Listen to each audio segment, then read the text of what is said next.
নমস্কার সকলকে। কারা যেন বলছিল নাকি বিজেপি এই পশ্চিমবঙ্গে সোনার বাংলা গড়ার স্বপ্ন দেখছে।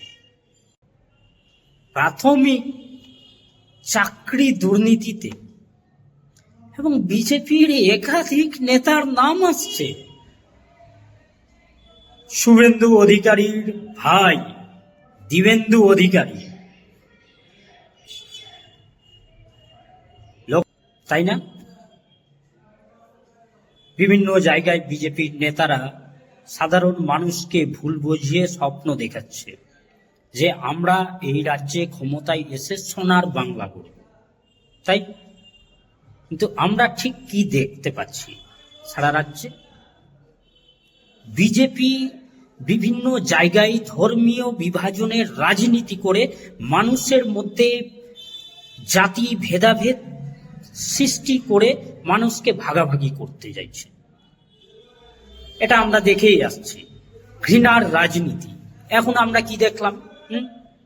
তৃণমূলের যে সমস্ত দুর্নীতিবাজ, যে সমস্ত লুটেরা বাটপার, তারা আবার মাঝে মধ্যে দল চেঞ্জ করে বিজেপিতে যাচ্ছে। রাজ্যের যে বিরোধী দলনেতা, উনি তো তৃণমূলের ঘরেই তৈরি হয়েছে, তাই না? তৃণমূল কংগ্রেস থেকে দল ত্যাগ করে আবার বিজেপিতে কিসের জন্য উনি এসেছেন সেটা সকলের জানা। ও তো সব থেকে বড় ক্যাপ্টেন দুর্নীতিবাজ। এবং গতকালকে আমরা কি দেখলাম? সিবিআই আদালতে চার্জশিট পেশ করেছে, আর সেই চার্জশিটে নাম কাদের আসছে? প্রাথমিকে চাকরির সুপারিশ তৃণমূল এবং বিজেপি দুই দলের তরফ থেকেই করা হয়েছে বলে অভিযোগ সামনে আসছে। দুই দলের নেতারাই এই সুপারিশ করে চিঠি দিয়েছিলেন। চাকরির সুপারিশ করে চিঠি দেওয়া হয়েছে। সিবিআই এর চার্জশিটে একের পর এক প্রভাবশালীর নাম। এই হচ্ছে সেই তালিকা, যে প্রভাবশালীদের নাম এখানে রয়েছে। বিকাশ ভবনের ওয়্যার হাউসে ম্যারাথন তল্লাশি চালায় কেন্দ্রীয় এজেন্সি। এই প্রাথমিকে চাকরির জন্য যে সুপারিশ, সিবিআই চার্জশিটে নাম রয়েছে দিব্যেন্দু অধিকারীর। একাধিক নাম এখানে সামনে এসেছে।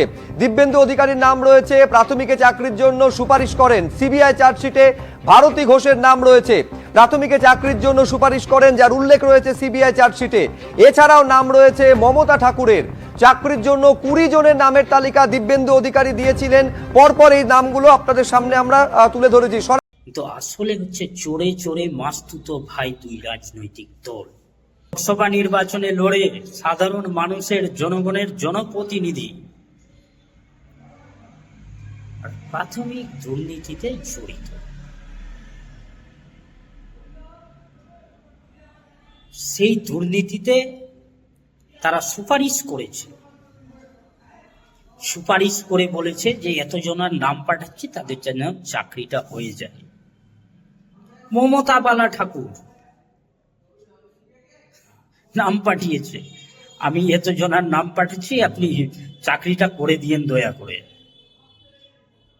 শওকত মোল্লা তৃণমূল কংগ্রেসের, আবার দক্ষিণ 24 পরগনার জেলা সভাপতি, উনি নাম পাঠিয়েছেন। তো এরকমের একাধিক নাম সামনে আসছে। তাহলে এই রাজ্যে যাহাই তৃণমূল তাহাই বিজেপি, এদের লক্ষ্যটাই একটা, যে এই লুটে পুটে খেতে হবে বাংলা। আমার তো সন্দেহ হচ্ছে